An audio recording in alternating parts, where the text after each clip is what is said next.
Ang balita ngayon ay ito raw Phoenix Jewel Masters ay handa na i-trade itong si Jason Perkins basta maging fair at maganda yung offer. At kabilang dun sa mga teams na interesado ay itong Converge Fiber Xers, Magnolia at ang TNT Tropa. Sa ngayon kasi itong Phoenix parang na-realize na nila na kinakailangan na nilang mag-rebuild. Total meron na silang mga batang players. At ang tanong na lamang ay kung saan team mapupunta itong si Perkins kapag gumawa ng trade. Ang Phoenix ay isang independent team, so hindi po pwede yung ginagawa ng SMC at MVP Group ng mga lopsided trades. So yan ang abangan natin. Kung ikaw ang Magnolia Chicken Templados, malaking bagay kung makuha mo si Perkins. Una-una, hindi garantisado na si Troy Rosario lilipat dito sa Magnolia.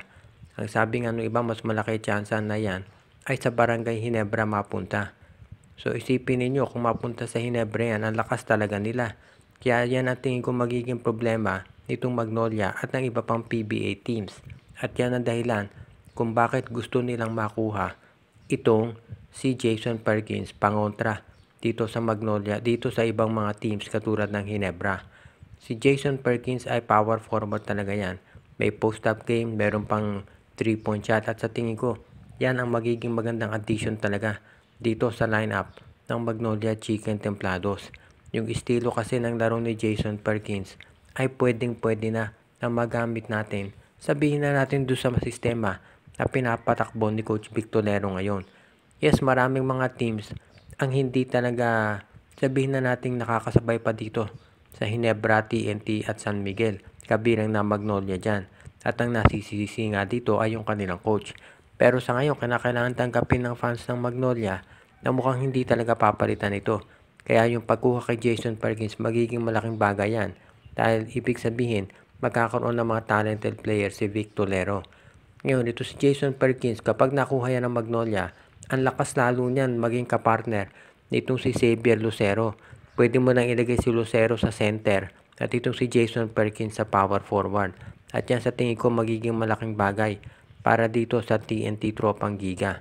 Ngayon kung sakaling ang mangyari yan, masasabi natin talaga na magiging isa na ng TNT doon sa itong Magnolia rather doon sa mga teams na magiging team to beat.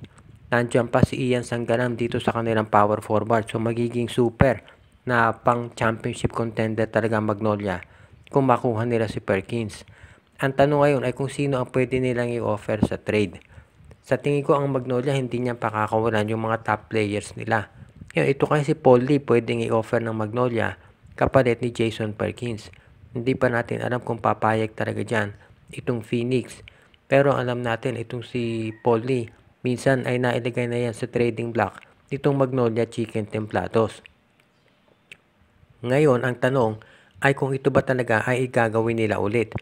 Kung hindi nila gustong i-trade itong si Paul Lee, sa tingin ko ang pwedeng gawin ng Magnolia Chicken Templados ngayon ay magdagdag ng isa pang team. For example, ang Terra Firma Jeep. Kung ite-trade ng Terra Firma itong si Kemar Carino o itong iba nilang top players o draft picks, baka mapapayag nila itong Phoenix Jewel Masters na gumawa ng trade. At kung yan ay mangyari, lalaki ang tsansa na makukuha ng Magnolia itong si Jason Perkins. Kung yan nga ay matuloy, makikita natin talaga dito nagaganda yung tsansa na makuha ng Magnolia itong si Jason Perkins at maging mas malakas na yung lineup nila para dito sa darating na Commissioner's Cup kung saan kukuha sila ng bagong import.